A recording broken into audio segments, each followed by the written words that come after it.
L'Université générale Lansana Conté de Sonfonia vient de recevoir 920 ouvrages. C'est un geste du Haut Commissariat des droits de l'homme en Guinée. Ces documents vont servir d'appui aux étudiants et enseignants-chercheurs en matière de droits de l'homme et droits humanitaires. Membre de Calisso, El Haj Alioba. Le Haut Commissariat des droits de l'homme en Guinée vient d'offrir une quantité importante d'ouvrages à l'Université générale Lansana Conté de Sonfonia.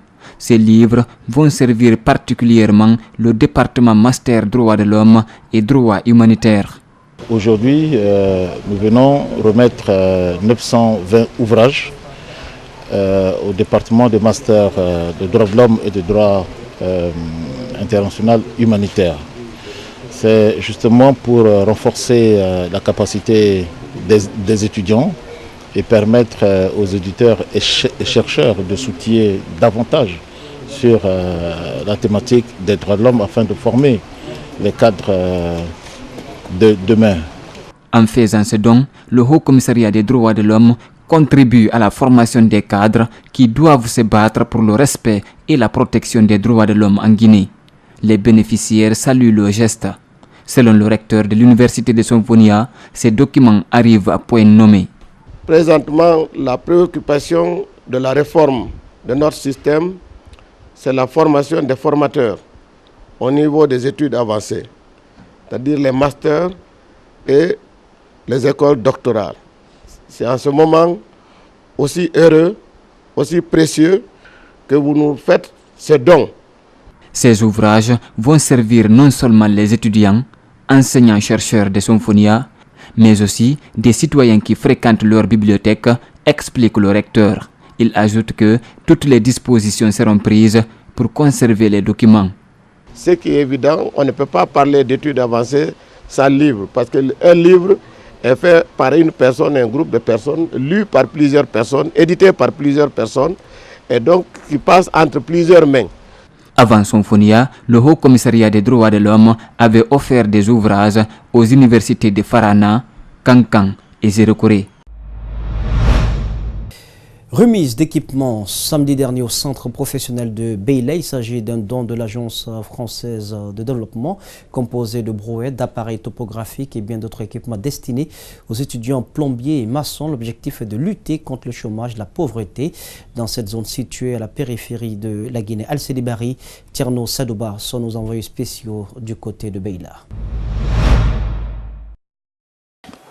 D'une valeur de 2,7 milliards de francs guinéens, ce don de l'Agence française de développement est composé de bétonnières, de brouettes, d'appareils topographiques. Il est destiné aux étudiants plombiers et maçons. L'objectif est d'équiper les écoles professionnelles dans les filières génératrices d'emplois, notamment agricoles et industrielles, mais pas seulement. Il est envisagé dans le cadre du projet la réalisation des travaux ci-après.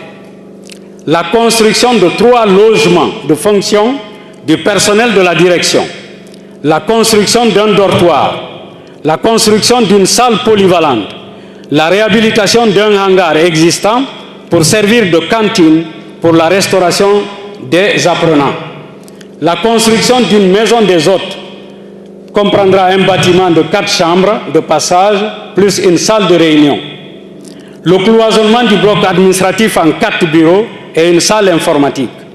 La réalisation des travaux de construction d'un support de réservoir d'eau et le réseau de distribution d'eau dans tous les ateliers.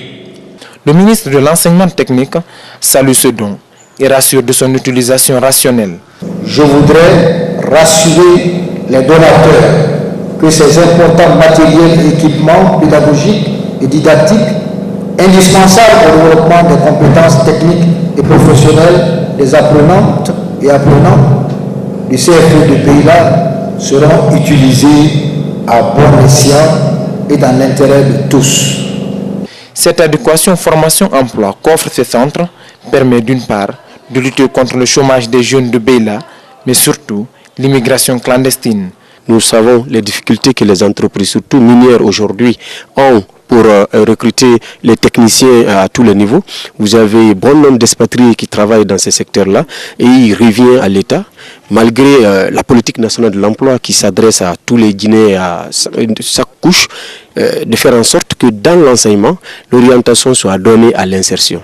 Monsieur le ministre vient de dire que quand tu fais l'enseignement technique, tu as la capacité de t'auto-employer, de travailler dans une entreprise ou même de travailler auprès de l'État. Malgré ces efforts fournis par le gouvernement et les institutions, d'autres défis restent à relever, notamment l'immobilier et équipements pour la soudure et l'électricité, les documents pour la bibliothèque et la logistique. Et puis cette brève, alors que le pont de l'Insan est en chantier, celui sur la Fatala, construit en 2005, montre des signes inquiétants de fissures. L'entrée du pont est endommagée, un trou béant apparaît, il n'a de cesse de s'agrandir.